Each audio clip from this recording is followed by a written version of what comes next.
Hoy en el frasco.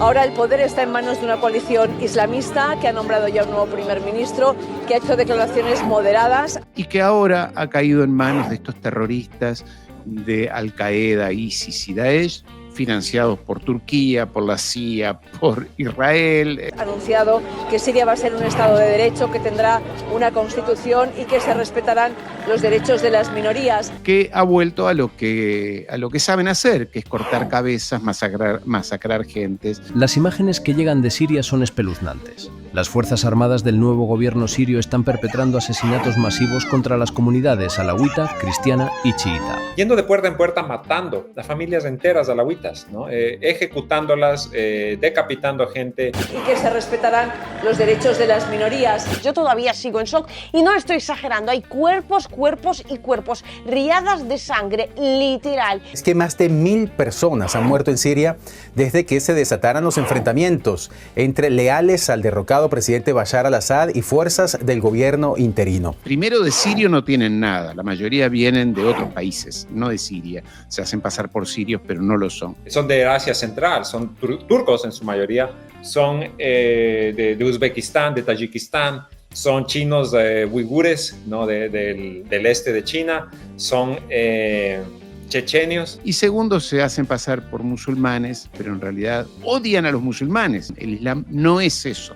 Estos se disfrazan de islamistas, se disfrazan de musulmanes. Occidente pensaba que podría derrocar a un gobierno enemigo sustituyéndolo por terroristas y que nadie se enteraría. Hablaremos de todo esto con nuestro invitado del día. El frasco, quitándoles el traje a los terroristas y sus patrocinadores. ¿Qué tal? ¿Cómo están? Bienvenidos al nuevo programa de El Frasco, Medio Sin Cura. Esta es otra recipiente donde se dan cita a las noticias de la semana, lo que se dice en las redes sociales y lo que supuestamente es la realidad internacional. Desde antes del año 2011, dentro de Siria, denunciaban la llegada de miles de mercenarios de al menos 80 países que tenían el objetivo de derrocar al gobierno de Al-Assad. Es decir, una invasión pero solapada. La gente, el pueblo lo notó desde el comienzo como una invasión y como una cosa provocada desde afuera, ¿no? Con la entrada de grupos fundamentalistas terroristas que no eran sirios en su mayoría. Y esto lo sé por lo que he visto. Sí. No por lo que he leído, claro, o por lo que he visto en televisión. Por favor, vengan y vean a los verdaderos terroristas aquí. Tenemos el derecho de defender nuestra tierra. Tenemos terroristas adentro de nuestro país. Ese hombre era el actor sirio-palestino Mohamed Rafea, que sufrió en carne propia las consecuencias de denunciar la invasión de mercenarios y terroristas extranjeros en su tierra. Sí, Infobae tituló Muere. Fue secuestrado, torturado y finalmente asesinado brutalmente el domingo 4 de noviembre de 2012 por grupos terroristas. ¿Grupos terroristas? No, ¿cómo dijeron eso de quienes secuestran, torturan y asesinan a civiles? Por esto fue necesario que la prensa occidental comenzara a maquillar a los criminales. Rebeldes asesinan a popular actor sirio por apoyar a Bashar al-Assad. Efectivamente, ya 13 años atrás, los medios occidentales usaban el eufemismo de rebeldes para encubrir a extremistas despiadados que ya cometían todo tipo de atrocidades ante los ojos del mundo.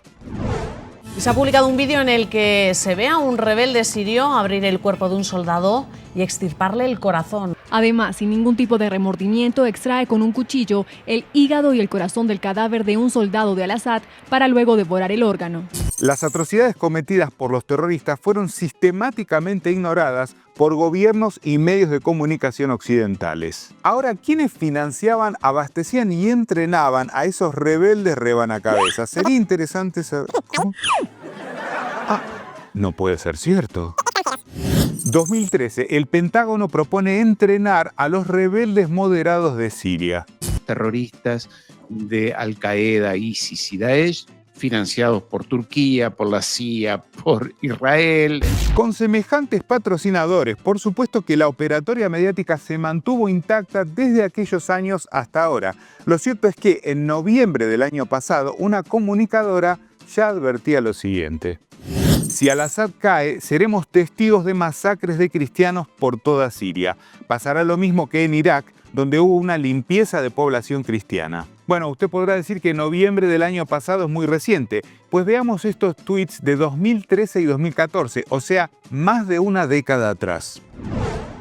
Manifestación de la oposición: alauitas al infierno, cristianos a Beirut. Si yo fuera cristiano en Siria, por supuesto que jugaría al lado de al-Assad. Tanto FSA, Ejército Libre Sirio, como ISIS, Daesh, son en mayor porcentaje extranjeros. Pero había otro grupo terrorista, también con integrantes extranjeros, que era señalado como incluso más peligroso que Daesh: Al-Nusra, la rama siria de Al-Qaeda, responsable de numerosas masacres y atentados. Por ejemplo, 2012, Al-Nusra llevó a cabo 2 atentados suicidas en Damasco, más de 27 muertos y más de 100 heridos. 2013, Al-Nusra, junto a otros grupos, atacaron aldeas alauitas en la gobernación de Latakia. Mataron a 190 civiles. 2016, Estado Islámico y Al-Nusra siguen usando sustancias tóxicas en Siria. En 2017, tras cambios de denominación para esquivar la fama criminal que habían acumulado, se renombran Hayat Tahrir al-Sham, es decir, HTS, pero la corporación estadounidense RAND advertía lo que era obvio. Al-Qaeda en Siria puede cambiar de nombre, pero no de color. El cambio de nombre no ha frenado en absoluto el ritmo de las operaciones del grupo al realizar ataques. 11 de marzo de 2017, HTS atacó a peregrinos chiitas que visitaban un cementerio en Damasco, 74 muertos. Ahora, ¿había forma de que Estados Unidos y Europa no supieran que se trataba de terroristas y criminales? Por supuesto que no. De hecho, Washington tenía bien en claro quién lideraba a estos salvajes.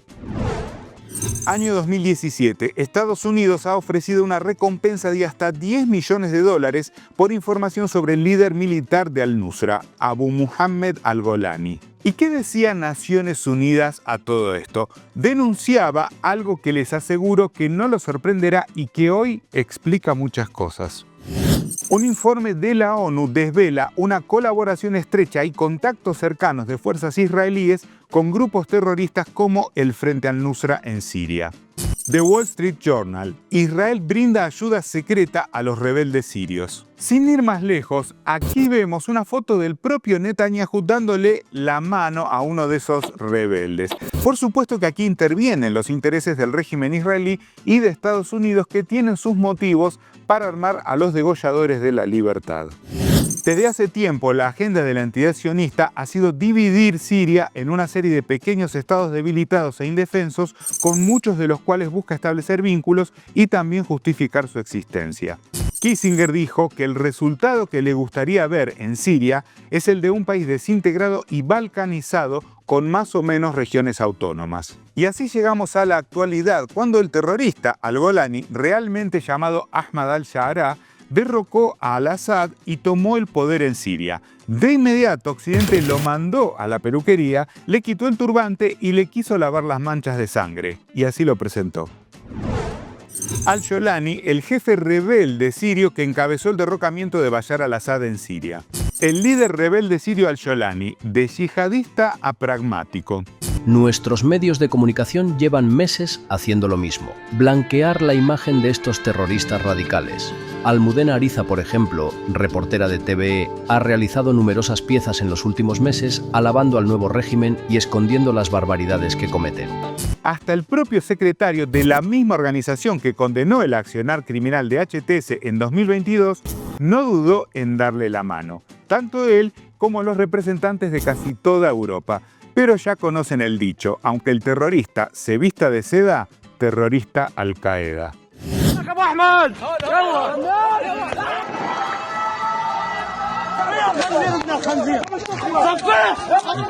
Las imágenes que llegan de Siria son espeluznantes. Las Fuerzas Armadas del nuevo gobierno sirio están perpetrando asesinatos masivos contra las comunidades alauita, cristiana y chiita. Pero menos mal que Al-Qaeda, Almudena Ariza, juraba que eran moderados y que prometían respeto a las minorías. 1.383 civiles asesinados en 50 masacres en Siria. Ha vuelto a lo que saben hacer, que es cortar cabezas, masacrar gentes. Y que se respetarán los derechos de las minorías. Los civiles sirios, traumatizados por las matanzas, han quemado pueblos enteros y matado niños solo por ser de la minoría alauí. Pero muchos medios no solo evitaron mencionar en sus titulares a los responsables de asesinar a familias enteras que degollaron niños o les dispararon en la cabeza, sino que además salieron a encubrir al régimen de al-Golani de la forma más abyecta. Siria pone fin a la operación militar contra los leales a al-Assad tras días de combates. Reportan cientos de muertos en enfrentamientos en Siria en el peor episodio de violencia desde la caída del régimen de Assad. Y si bien los musulmanes alawitas fueron las principales víctimas de las masacres en estos días, los cristianos también sufren los ataques y la persecución que había sido advertida más de 10 años atrás. Cristianos entre las víctimas de la masacre en la nueva Siria de Al-Shara. Los cristianos vuelven a ser perseguidos en Siria. Ya van asesinados más de 1000 civiles de minorías religiosas. Monseñor Arbach, hay miedo e incertidumbre en los cristianos de Siria. Y la hipocresía mediática pasa también por evitar recordar que los cristianos en Siria vivían en paz y eran protegidos por el gobierno derrocado. Pero no es que lo digan solo allí. Giorgia Meloni, año 2018. Territorios como Siria tienen a quienes luchan contra el ISIS y los que luchan contra el ISIS son el gobierno de Assad, en un frente en el que están Rusia, Irán y la milicia libanesa Hezbollah. Y en Siria, si aún es posible hacer belenes, aún es posible defender a la comunidad cristiana y también es gracias a este frente. Sin embargo, ahora Meloni envió a su canciller a darle la mano a al-Golani. Esa es la usual hipocresía de Occidente que dice defender la democracia, la libertad y los derechos humanos, pero que hoy avala y alaba a los criminales en el poder. La Unión Europea pide el fin de la violencia en Siria y alaba la rápida reacción del nuevo régimen. Canadá aliviará las sanciones contra Siria y restablecerá la presencia diplomática. Por otro lado, Estados Unidos condenó las masacres, pero tratándose del tío Sam, no nos iba a privar de su habitual cinismo. Estados Unidos condenó las masacres en Siria y pidió al gobierno interino castigar a los responsables. Bueno, eso es como condenar las masacres israelíes contra los palestinos y pedirle a Israel que castigue a los responsables. Y justamente el régimen sionista, que viene de asesinar a miles de civiles, pide condenar a Siria. Cerremos todo. Canciller de Israel pide a comunidad internacional condenar a Siria por masacres. Pero como demostrábamos antes, nada de lo que sucede en Siria está aislado de los planes del régimen israelí, tanto antes como después de que los ex Al-Qaeda se hicieran con el poder allí. Israel vuelve a bombardear posiciones militares de Siria. Al-Golani dice que no va a involucrarse en un conflicto con Israel. Pero claro, ¿cómo va a molestar a un sponsor mientras sigue robando territorio sirio?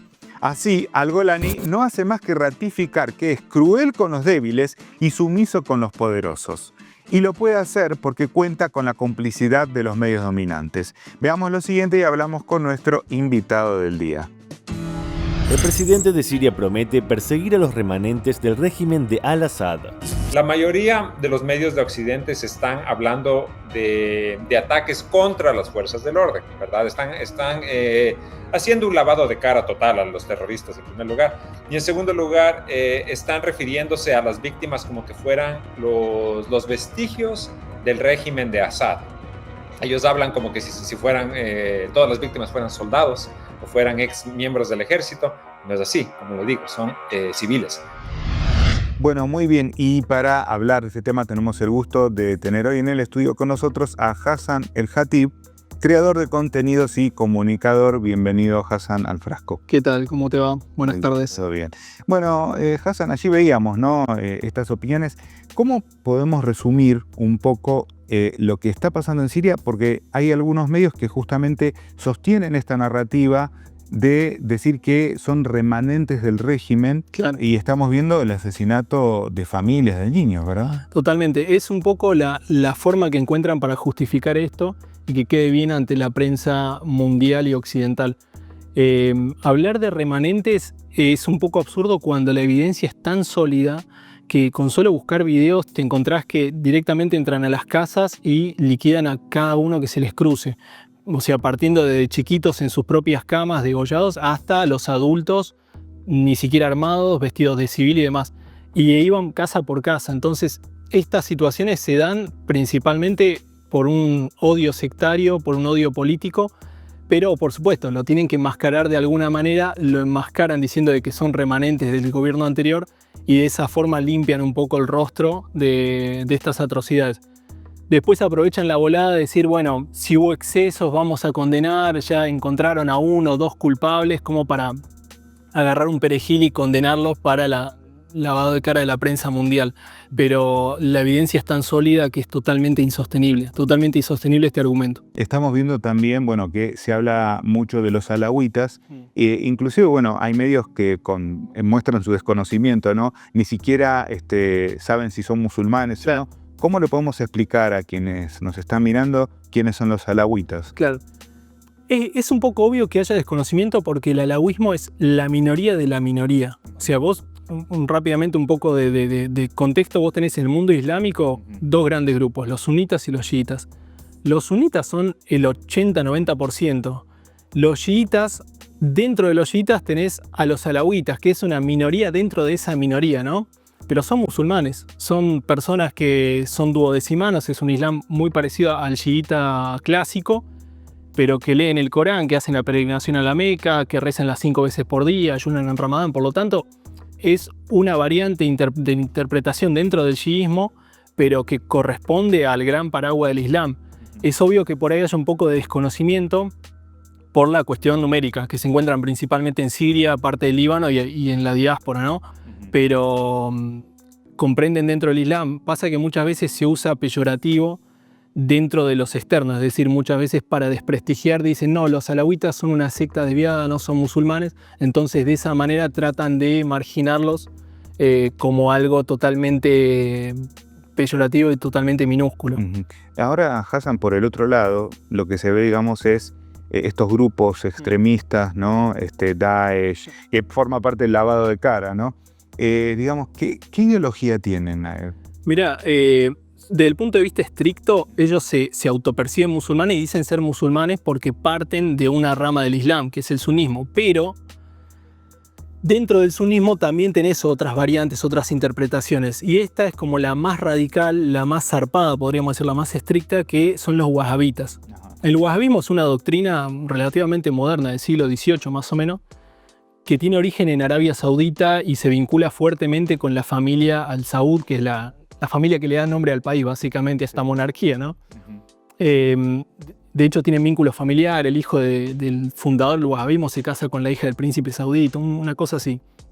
Pero tienen una interpretación en la cual ellos solos tienen la verdad, son los únicos salvados y cualquiera que no tenga su ideología se los considera herejes. Entonces da pie a toda la violencia que se desencadena desde el 1800 para acá contra los grupos minoritarios, principalmente los chiitas y los alawitas. Ellos tienen una interpretación totalmente estricta donde dicen nosotros tenemos la verdad, todo lo demás es herejía, todo lo demás no tiene que existir. Y desde esa fundación desprenden un montón de grupos terroristas como, bueno, Al-Qaeda, el ISIS, Daesh y todas sus filiales que tienen a lo largo del mundo. Ahora también resulta paradójico, ¿no?, que estos grupos que se autoperciben musulmanes tengan entre sus principales víctimas, que vamos a hablar de un 80-90% a musulmanes. Claro, ¿no? Totalmente. Es que ahí está la paradoja. ¿Por qué digo se autoperciben y vos bien lo referenciás?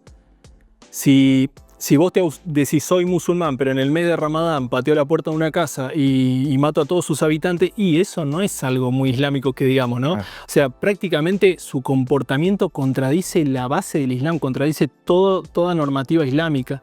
Entonces, tienen oposición hasta dentro de su propia, dentro del sunismo mismo, tienen oposición.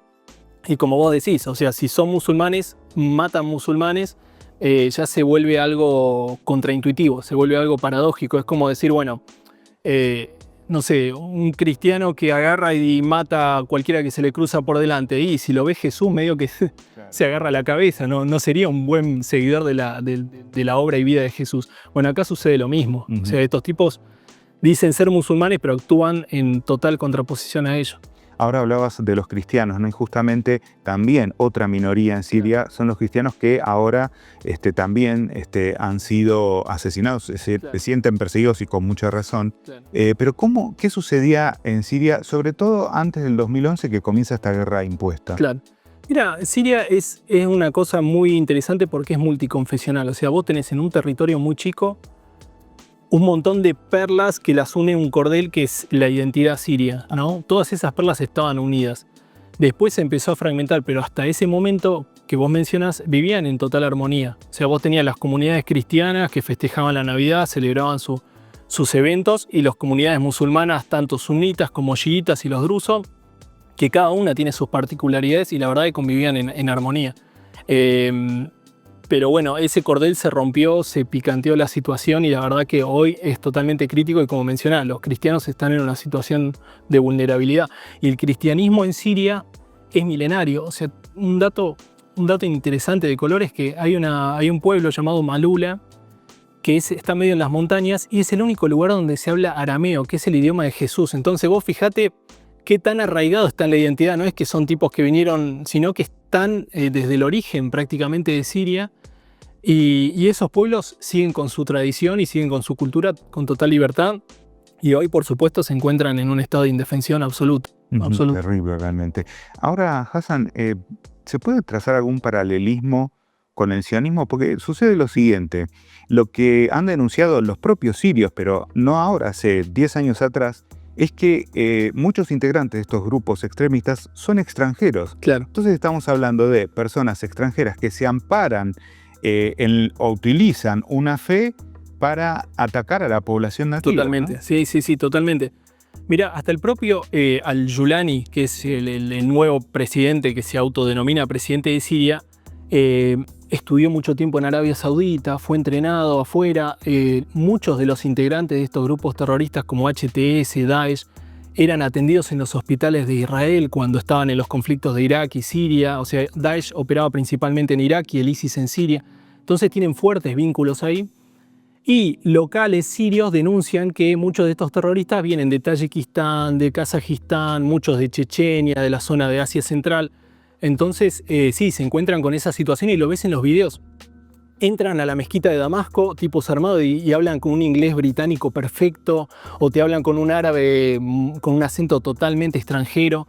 Entonces sí, lamentablemente hay muchos sirios, no lo vamos a negar, hay muchos que son de la provincia de Idlib, que es donde estaban estas personas, pero tienen un fuertísimo apoyo turco, un fuertísimo apoyo de naciones extranjeras, por supuesto, y el sionismo es el gran ganador de esta situación, ¿no? Porque invade territorio sirio entre toda la turbulencia, viste, a río revuelto, ganancia de pescador. Bueno, al par de días que asume este nuevo presidente de facto, Israel aprovechó la volada para, entrar en Quneitra y un montón de territorios que no tenía dominio. Así es.